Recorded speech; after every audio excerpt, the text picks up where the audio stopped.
a tirania do machismo, em que você não perdoa aquele que puder ter uma diferença daquilo que você considera e impõe como a norma.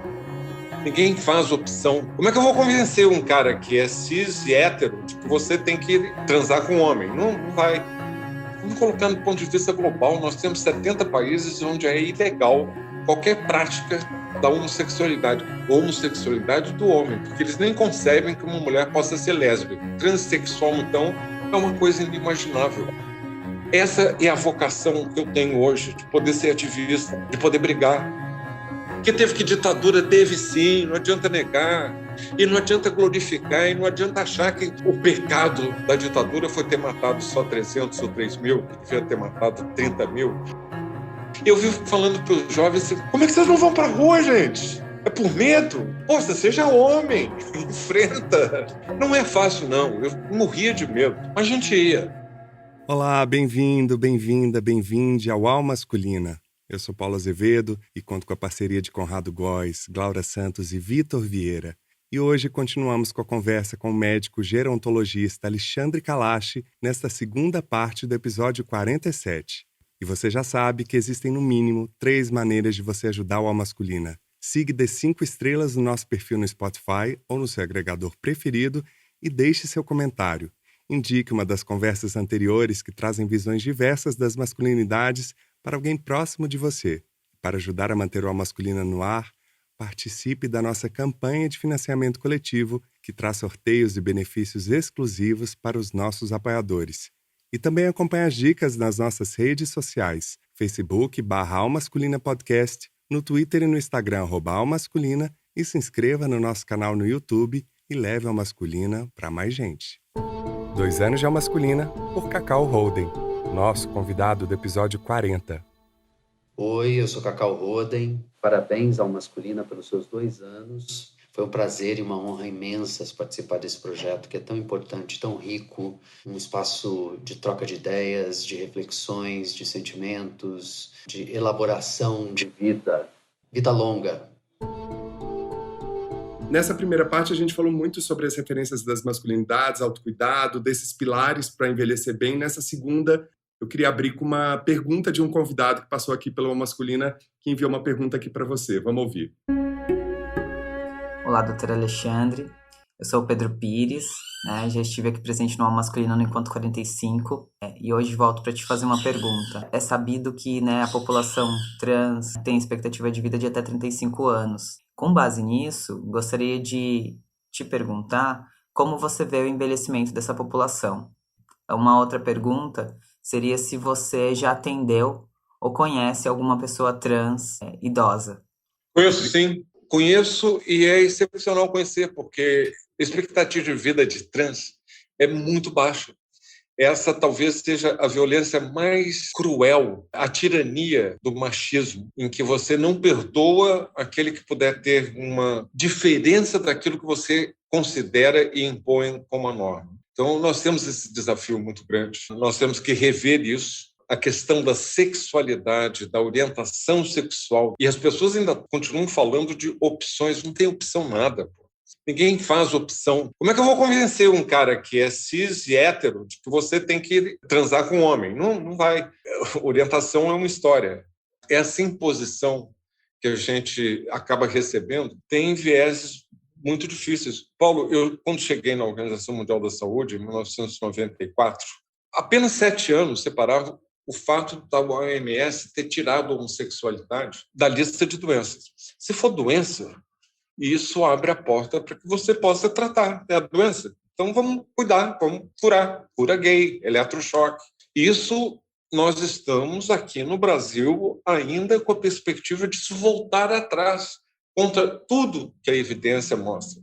Mas é de espantar. Vamos colocar no ponto de vista global, nós temos 70 países onde é ilegal qualquer prática da homossexualidade do homem, porque eles nem concebem que uma mulher possa ser lésbica. Transsexual, então, é uma coisa inimaginável. Ainda há países onde não é somente crime, você mata, você pode legalmente matar uma pessoa que tenha tido uma relação, seja qual for, de caráter homossexual. é desafiante, é um desafio muito grande a questão, porque nós estamos voltando atrás em conquistas que a gente tinha tido, e quando a gente ouve determinados legisladores, determinados líderes, e a igreja fundamentalista, seja de qual natureza, eu aqui não estou falando de evangélico só, eu estou falando de uma ala conservadora da Igreja Católica, de tradições judaicas, tudo que é fundamentalismo acaba dando errado. Essa tirania que impõe que você tenha que ser é difícil.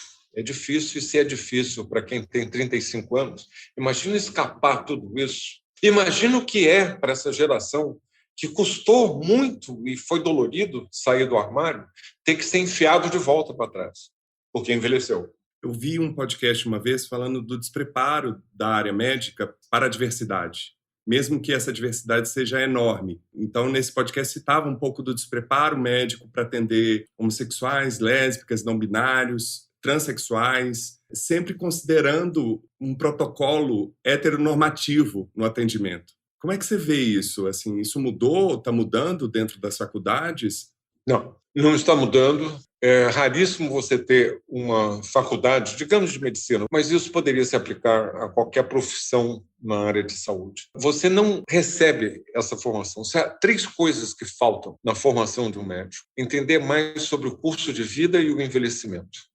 Você está sendo treinado para o século passado. Você aprende tudo sobre desenvolvimento infantil, crescimento da criança e do adolescente e mulher grávida. Depois você vai ter que cuidar de pessoas idosas. Vai dar tudo errado. Eu costumo dizer, quando eu falo com estudantes de medicina, você vai matar seus pacientes na santa ignorância. Você não aprendeu nada sobre anatomia, fisiologia, fisiopatologia, farmacologia, interação de medicamentos, apresentação de doenças, e você vai fazer erros, vai matar o seu paciente que você gosta tanto daquela senhorinha, porque você está fazendo besteira. Segundo, nada sobre finitude. Nós somos treinados para lidar com a vida, não para o processo de fim de vida, para a terminalidade. E como você não foi treinado para aquilo, você se sente muito pouco confortável para lidar com a morte e falar da morte, e o paciente, por sua vez, tem medo. Então, uma cumplicidade do silêncio. Nem eu falo sobre finitude e a morte, porque eu sou médico e não fui treinado, ou porque eu sou paciente e tenho medo.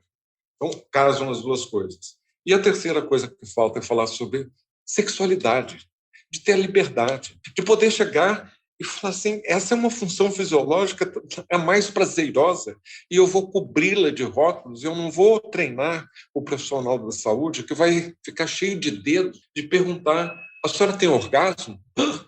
Vai congelar. E o pior é que vai dar um choque na mulher que não está preparada para ouvir aquilo também, porque é uma sociedade toda preconceituosa. Ou então vai chegar para o garanhão, que agora está com 77 anos, e fala assim, eu só devia tomar Viagra. Eu não preciso, não. Temos exemplos públicos, né? Está complicado, porque mesmo os médicos que são mais abertos, eles têm que procurar essa informação e fazer aquele esforço. Aí vem até a história, aprendizado ao longo da vida. Não pare só naquilo que o currículo médico te deu, não, porque você não vai estar equipado para essas transformações e exigências de uma sociedade que quer falar de morte, que quer falar de tabus, que quer falar de eutanásia, que quer falar do direito. Eu não estou defendendo a eutanásia, eu estou falando que a sociedade quer trazer esses assuntos, mas o profissional da saúde não foi preparado. Não é para dar resposta certa, mas para estar aberto para esse diálogo. Você sente essa relação com a finitude muito diferente no Ocidente e no Oriente?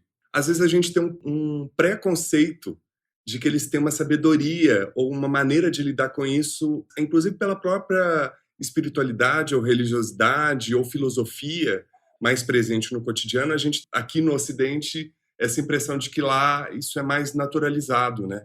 Já foi mais naturalizado aqui também. Foi essa transformação que veio, inclusive, com muita violência nos últimos 20 anos do Vale do Silício. Move fast and break things. Vai, faça, progresso, tem que ir. Não olhe para trás, não. Se deixou destroços para trás, entre eles de vida, não se importe muito, não. Você tem que fazer. O último funeral que eu fui antes da pandemia, tinha mais gente do lado de fora consultando seus WhatsApps e as suas mensagens no celular do que confortando a família dentro da capela. esse mundo fica muito difícil. E isso está chegando, não é só aqui. Então, achar que a sociedade chinesa, ou budista, ou japonesa, ou indiana, tem uma filosofia que vai estar mais imune, isso pode não acontecer. E está já acontecendo. A sociedade japonesa é implacável. A mulher foi feita para cuidar dos pais, do sogro e da sogra. Por isso que ela não quer casar. E por isso que não está tendo natalidade. Eles têm a taxa mais baixa de natalidade. O Japão, a Coreia, esses países orientais que a gente tem essa fantasia de que são países que são abertos, que cuidam, mas, na verdade, quando a transformação demográfica chega para valer, tudo isso rola. A partir deste mês, queremos celebrar com você, nosso ouvinte, o 2º ano do Alma Masculina.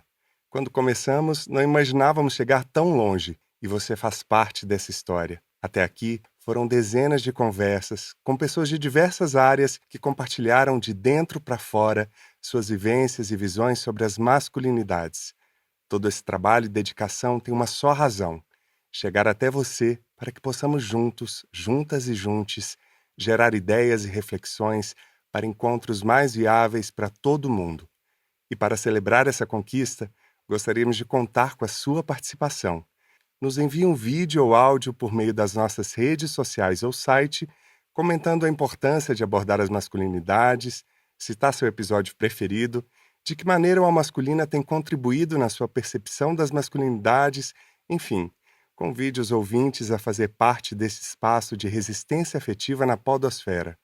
E para que possamos seguir firmes e juntos nessa jornada, nos ajude a manter o projeto por meio da nossa campanha de financiamento coletivo. Acesse www.catarse.me/almasculina e saiba mais. 2 anos de Almasculina, por Miguel Pestana, nosso convidado do episódio 25. Olá, Paulo Azevedo e toda a galera do Almasculina. Fico muito feliz de estar aqui participando dessa celebração de 2 anos de um projeto tão fundamental nos tempos atuais. Afinal, a gente precisa muito falar sobre o masculino, sobre as feridas desse masculino e a cura necessária. Um lugar bem prático mesmo, né? A gente perdeu a conexão com o nosso corpo, com as nossas emoções, com a terra. Então, falar sobre masculinidade é falar sobre ecologia profunda, essa relação com o nosso corpo mesmo, né? E com as nossas relações em si. Fico muito feliz de estar dentro desse barco. Agradeço imensamente essa plataforma criada por todos vocês. E é muito inspirador acompanhar esse projeto. Foram tantos podcasts maravilhosos que eu vi aqui. Sei lá, tem do Tony Bellotto, que eu achei muito bom. Tem da Márcia, minha querida amiga também, que eu adorei. Do Marcelo Genesi. Mas eu acho que se eu pudesse escolher um que mais me tocou, seria do padre Júlio Lancelotti. Eu achei linda a fala dele sobre racismo, sobre questões sociais, né? Ele é maravilhoso. Um ser humano que está ali vivenciando na prática, né, os ensinamentos de Cristo e revolucionando, né, a partir disso, São Paulo, né, e, enfim, a própria Igreja Católica também. Ele traz um movimento bem revolucionário ali dentro, né, de volta às origens, às raízes do amor e da humildade, né, enfim, e da ação. Então, a minha recomendação para vocês é esse episódio. Fora isso, participar desse podcast, nossa, foi praticamente uma sessão de psicanálise. Porque eu ia assim falando da minha história, e o Paulo ia perguntando de uma maneira muito amorosa e cuidadosa. E aí pude perceber questões da minha vida, da minha construção de subjetividade masculino, que eu não tinha me dado conta ainda pelas perguntas que ele foi trazendo. Então, eu fico muito feliz de ter participado, compartilhado um pouquinho sobre as questões que eu estudo, sobre corpo, sobre saúde nesse campo mais amplo, né? Voltando, saúde com a terra, saúde com o corpo, saúde com as emoções. Muitos anos de sucesso e abundância e expansão desse projeto que possa alcançar muitas almas. E é isso, na micropolítica a gente vai longe. Um beijo. Lugares Comuns, com cientista PhD e podcaster Altair de Souza. Altair, quais seriam as razões da falta de intimidade do homem com o próprio corpo?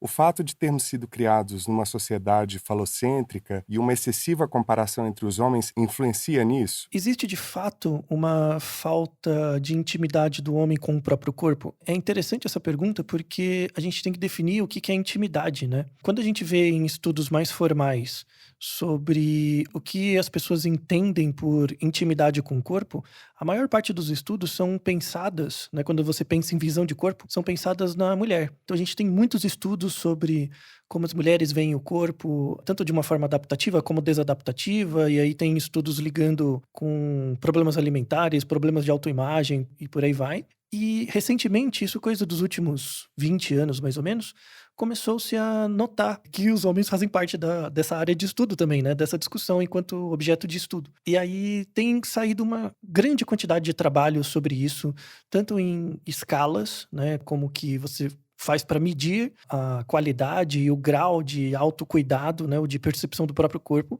E muitos desses trabalhos validados em homens. E aí tem resultados bem interessantes, assim. As duas facetas principais do estudo, né, da imagem do corpo, né, quando você mede isso, a avaliação que o indivíduo faz sobre o seu próprio físico e o grau no qual o homem ou a pessoa investe na sua aparência. Então a imagem do corpo tem uma parte passiva e uma parte ativa. A parte passiva é como que você avalia seu estado físico. E a parte ativa é o quanto você investe para melhorar a sua aparência ou seu estado físico de saúde. Não precisa pensar numa questão só estética. O interessante, assim, é que com base nesses trabalhos atuais, a gente revê um pouco isso. Que a questão não é que o homem tem pouca intimidade com o próprio corpo. É que a visão do que é ser homem é dada por uma percepção muito pobre, né, sobretudo da saúde, muito mais do que o corpo em si. Não existe uma associação entre autocuidado ainda. As coisas têm mudado recentemente, né, mas, em média, não se tem uma associação entre masculinidade e autocuidado. Isso é uma coisa muito, muito recente. É interessante porque os homens são vistos, por exemplo, numa visão de 20 anos atrás, como os provedores. E quem provém, quem é o provedor de algo, não pode ficar doente, não pode passar mal. Então você nem tem tanto tempo para ligar muito para essa autoimagem que não seja a imagem de ser alguém respeitado, de ser alguém que merece o tempo dos outros, que merece investimento. E aí quando você pensa em saúde, né, em vulnerabilidade, isso é inversamente proporcional à figura do provedor. Não é que o homem não tem intimidade com o próprio corpo, é que na verdade ele usa o corpo como um objeto social diferente, com outros usos, onde a saúde não entra como um elemento. Então a gente já tem muitos trabalhos que mostram que os homens se preocupam muito menos com a saúde, eles demoram mais quando manifestam algum tipo de sintoma para procurar. Em geral, eles dependem de uma figura, em geral, feminina, uma outra figura que ajude, né, que estimule a procurar por cuidados médicos e tal. Quando você pensa nem só em cuidados médicos, mas de autocuidado, os homens têm mais dificuldade, por exemplo, para observar o próprio corpo e verificar que está, por exemplo, ganhando peso ou que os seus indicadores metabólicos por conta da idade estão mudando. Isso é uma coisa que é muito prevalente nos homens, mas não é do homem, é na verdade da figura social dele. Não acredito que necessariamente é uma questão falocêntrica, né? A não ser que você entenda falocêntrica por essa dimensão de ser o provedor, de ser aquele que provém recursos, necessariamente, né? Acho que isso está muito mais atrás dessa maneira como o homem utiliza o próprio corpo como meio social. E a mudança para isso, para você pelo menos aumentar a sobrevida, aumentar a qualidade de vida e por aí vai desses homens, né? É de fato dividir, é de fato abrir mão dessa figura de provedor e ser alguém que está em busca de uma parceria para viver uma vida que merece ser vivida.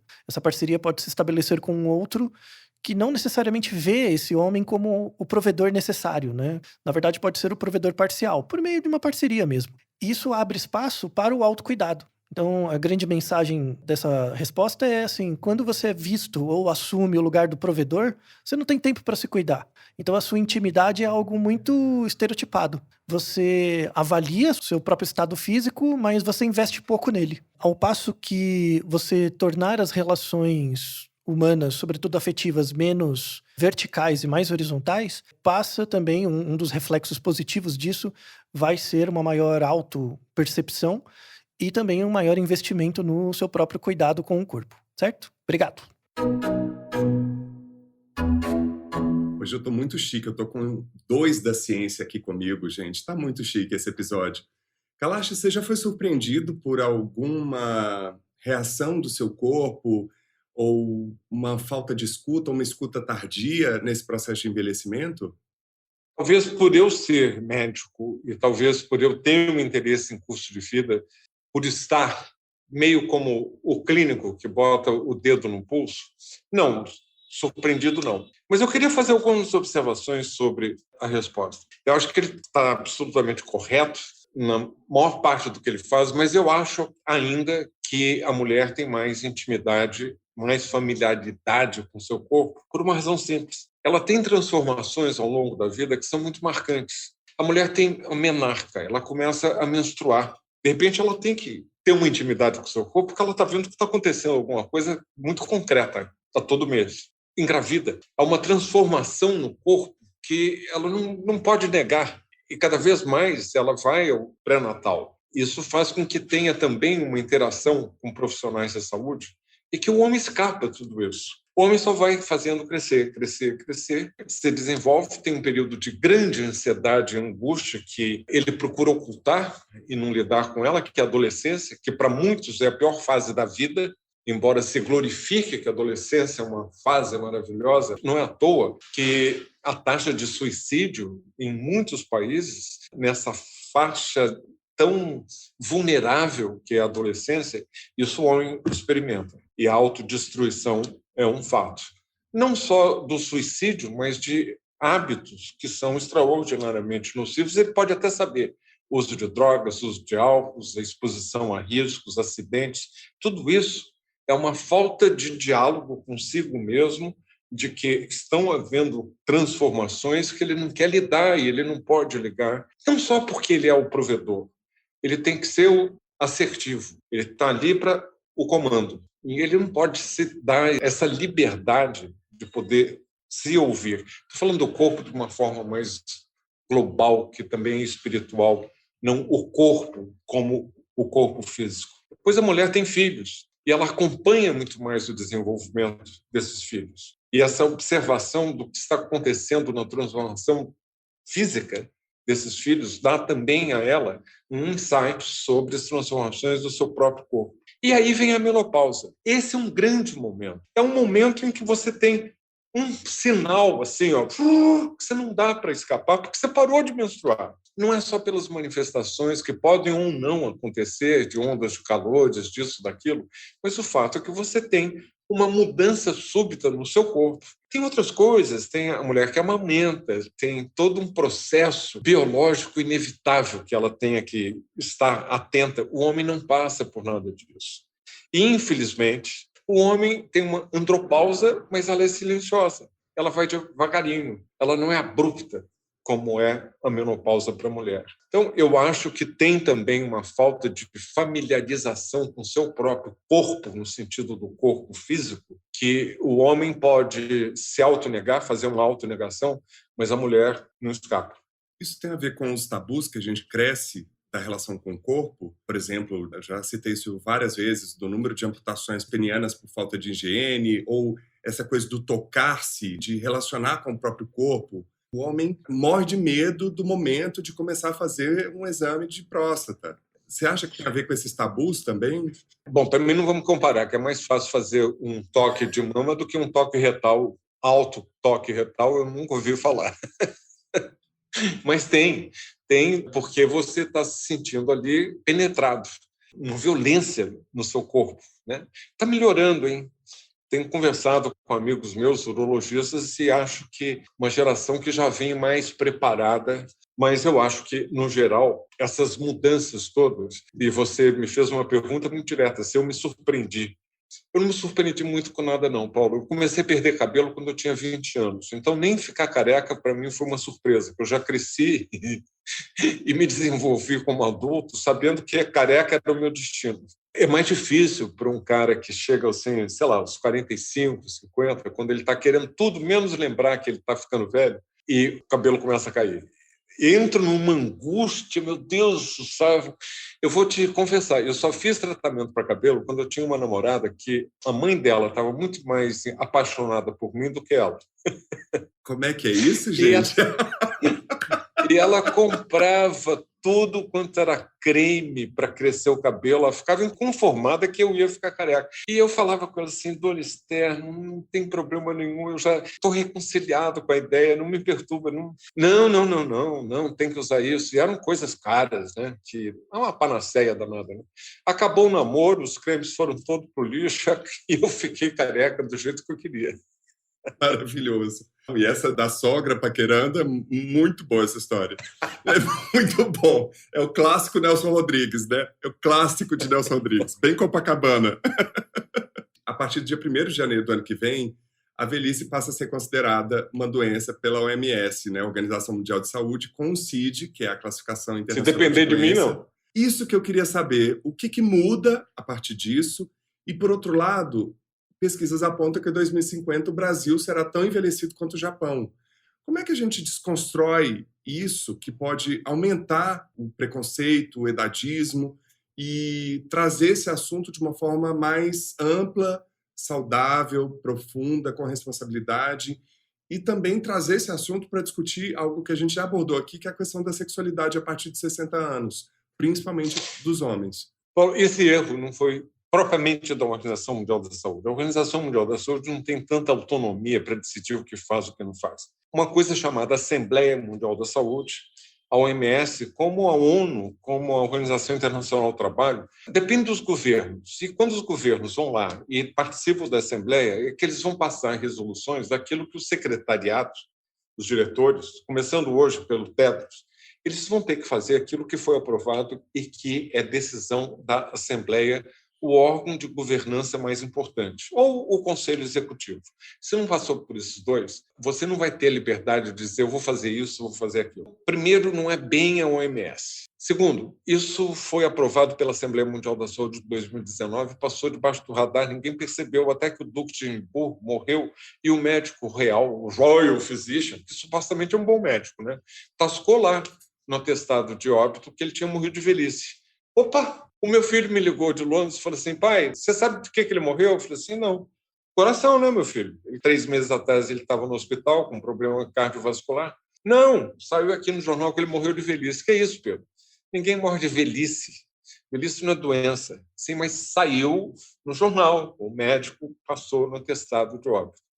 E daí a gente começou a fazer barulho, que cabe à sociedade civil não aceitar coisas que ficam sacramentadas, porque a OMS disse isso ou aquilo.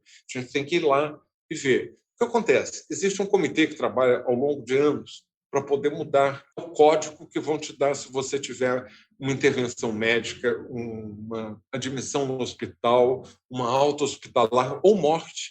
E o médico vai ter que usar um código que está ali para a gente poder organizar e saber direitinho o que está acontecendo em termos de saúde pública. Isso é essencial. De novo, o clínico com um dedo no pulso para saber na comunidade o que está acontecendo. Colocaram velhice, porque tinha um termo anterior, senilidade, que atraía muita oposição e crítica. Realmente nada legal, porque o que é senilidade? Morrer de senilidade, senil. E aí resolveram fazer a emenda pior do que o soneto. Não, vamos tirar a senilidade e a gente bota velhice.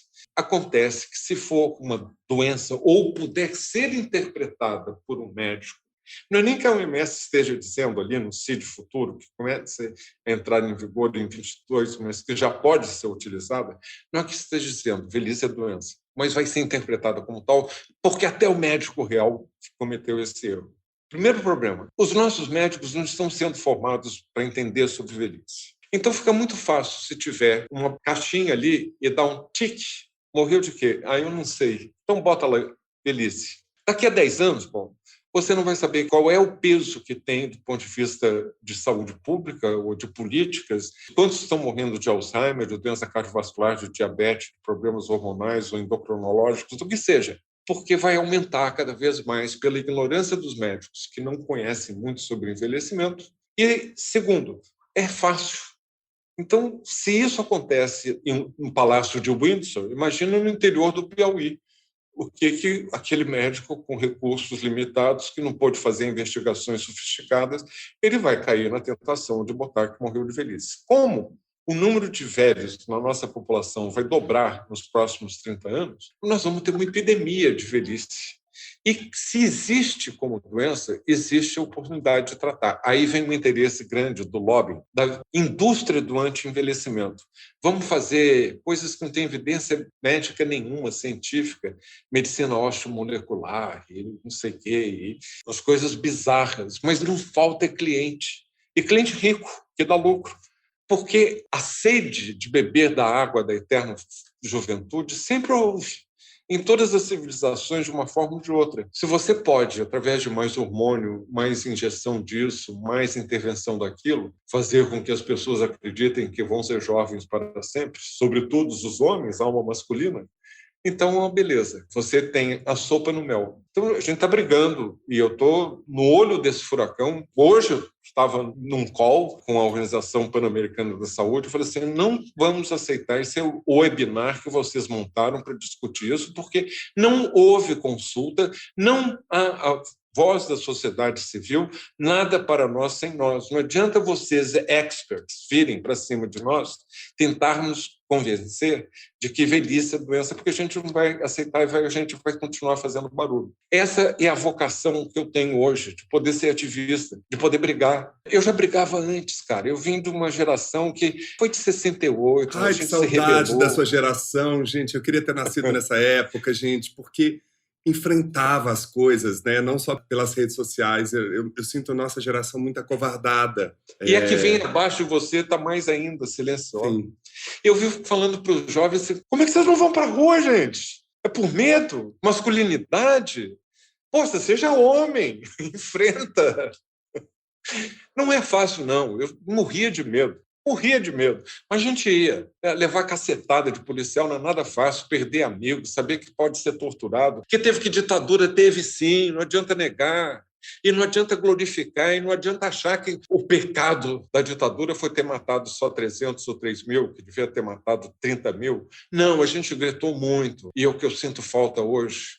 E se eu pudesse hoje gritar mais, eu iria gritar. Mas eu vou gritar com a energia que eu tenho até o último momento da minha vida e espero cognitivamente estar bem para poder ter essa voz ativa do ativismo de que se não está certo, a gente grita. Depois aguenta as consequências, né?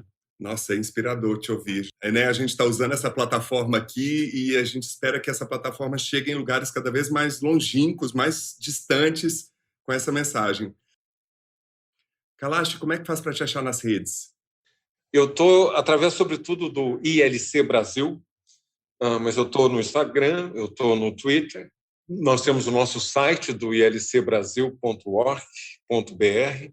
E quem você gostaria de indicar para ter essa conversa aqui no Masculino e por quê? Eu gostaria de indicar uma pessoa que tem me influenciado muito, se tornou uma grande amiga, não de contato físico frequente, mas agora virtualmente, pelo menos a cada 2 dias, que é a grande escritora menos apreciada no Brasil e sucesso lá fora, Conceição Evaristo.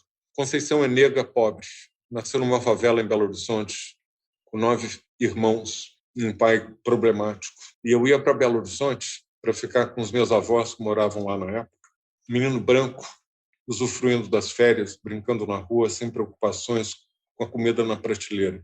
Enquanto eu ia para o Mercado Central para comer goiabada e queijo de Minas, ela estava catando lixo lá fora para levar e ter o que comer à noite. Enquanto eu ia para o Parque Municipal brincar naquilo que me parecia um tobogã gigante, eles eram um playground, ela estava do lado de fora, sem se sentir com direitos, mal vestida e negra, de brincar naquele recinto que era para os meninos e meninas brancos. Quando eu ia para o Cine Brasil, que era o luxo do luxo, assistir os filmes de lançamento da moda, talvez ela estivesse do lado de fora pedindo esmola para poder trazer um dinheirinho para a mãe. Um dia a gente ainda vai fazer um documentário, eu e ela passeando pelas ruas de Belo Horizonte, ela com suas reminiscências, eu com as minhas. E ela tem muito a te dizer sobre uma questão fundamental que perpassa masculinidade, que é a ancestralidade, como esses valores vão sendo transmitidos. Olhos d'Água é lindíssimo o livro da Conceição Evaristo, gosto demais. Você foi descrevendo todos esses lugares de Belo Horizonte, eu sendo de lá, foi passando pela minha cabeça também as diferenças entre as realidades possíveis no mesmo lugar. Kalash, muitíssimo obrigado. Obrigado pela paciência. Obrigado por ser essa pessoa e obrigado pela sua causa, pelo seu propósito.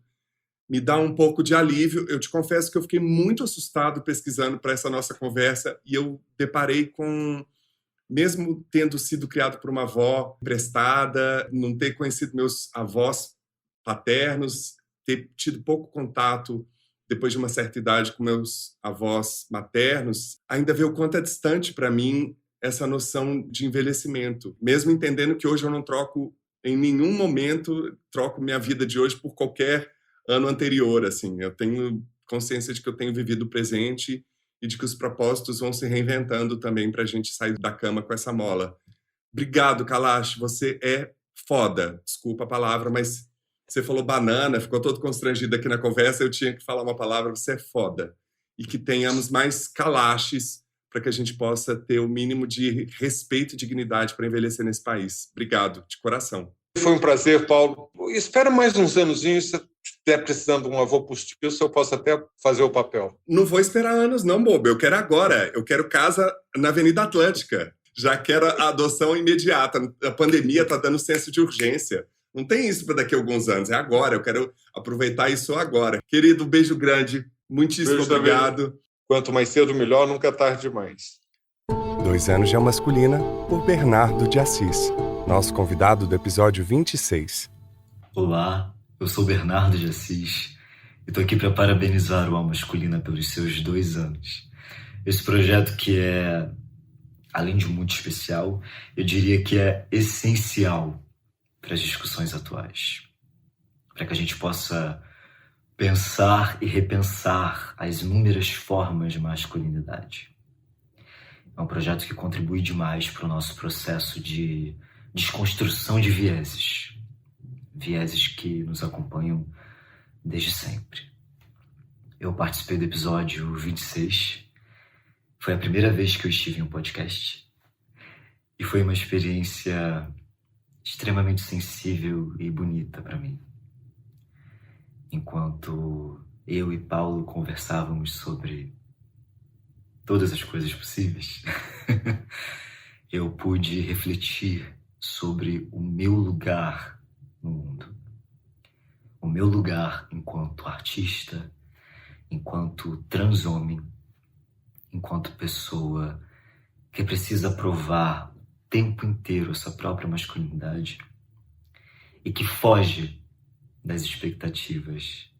Admiro demais o seu trabalho, Paulo, e quero agradecer por essa experiência de ter participado do Alma Masculina. Que venham muitos e muitos anos pela frente, que venham mais e mais convidadas e convidados especiais para que essa discussão só se amplie. Muito obrigado e parabéns. Parabéns, Alma Masculina.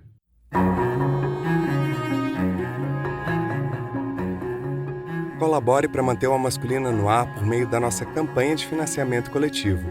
Saiba mais no site www.catarse.me/almasculina. E agradecemos aos nossos apoiadores, em especial Alexandre Valverde, Ana Maria de Lima Rodrigues, Ângela Mucida, Carla Crespo, Danilo Azevedo, Juliana Dias, Patrícia Mourão e Tânia Simão Baixa Silva. Siga as nossas redes sociais, Twitter e no Instagram @almasculina e se inscreva no nosso canal no YouTube. Também visite o nosso site e conheça todos os episódios na íntegra, além da transcrição do aspas, lugares comuns e as dicas do Escuta Aqui. Vai lá em www.concultura.com.br/almasculina. Gostaria de agradecer ao nosso convidado, Alexandre Kalash, e também agradecer ao Cacau Holden, Soraya Azevedo e a todas as pessoas que acompanharam a gravação ao vivo deste episódio pelo nosso canal no YouTube. Acompanhe as próximas.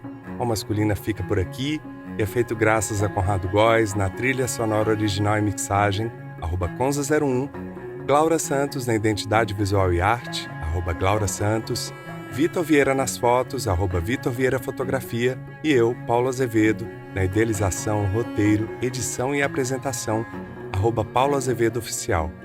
Esse podcast é realizado pela Concultura. E você que nos deu o prazer da sua companhia até aqui, Muitíssimo obrigado e até o próximo encontro.